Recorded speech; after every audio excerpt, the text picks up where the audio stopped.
Hai, kali ini aku bikin lapis nanas lagi. Ini udah yang kesekian kalinya aku bikin karena emang seenak, senagih, dan sefavorit itu guys. Aku juga udah pernah share resepnya dan kalau kalian belum pernah lihat, ini aku share lagi ya. Oke, yang pertama-tama kita siapkan wadah, lalu pecahkan 4 butir telur, gula 200 gram, dan SP 1 sendok teh. Kemudian kita mixer hingga benar-benar mengembang putih kental berjejak seperti ini ya. Nah, lalu setelah itu campurkan dengan margarin yang sudah di mixer. Jadi sebenarnya setelah nge-mixer telur dan gula sampai mengembang, itu kemudian selanjutnya mixer margarin sampai putih seperti ini. Cuman karena aku lupa untuk nge-record, jadi ya udah nggak apa-apa, langsung aja kita campurin kedua bahan ini. Lalu di mixer kembali sampai tercampur rata. Nah, setelah itu kita masukkan tepung terigu, kemudian susu kental manis dan susu bubuk seperti ini.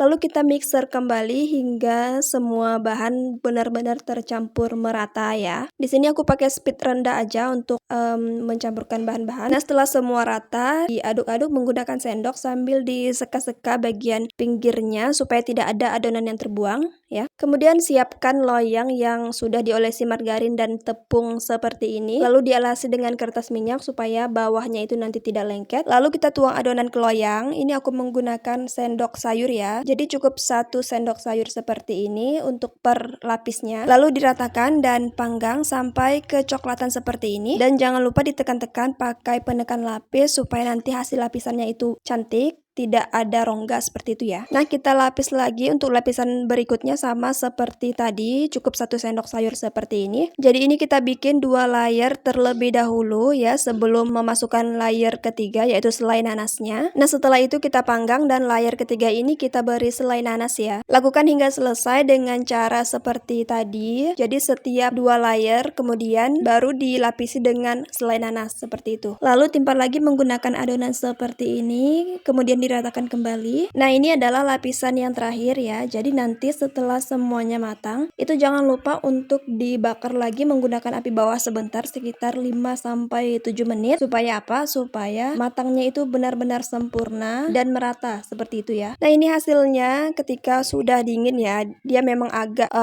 menurun seperti ini. Tapi nggak apa-apa karena memang seperti ini ya. Dan ini adalah hasil yang sudah dikeluarkan dari loyang. Memang kelihatannya agak sedikit kering, tapi itu nggak masalah sama sekali karena justru ini lebih bagus untuk ketahanannya bisa lebih lama dan hasilnya untuk lapisan dalam itu tetap lembut dan moist ya. Oke, selamat mencoba!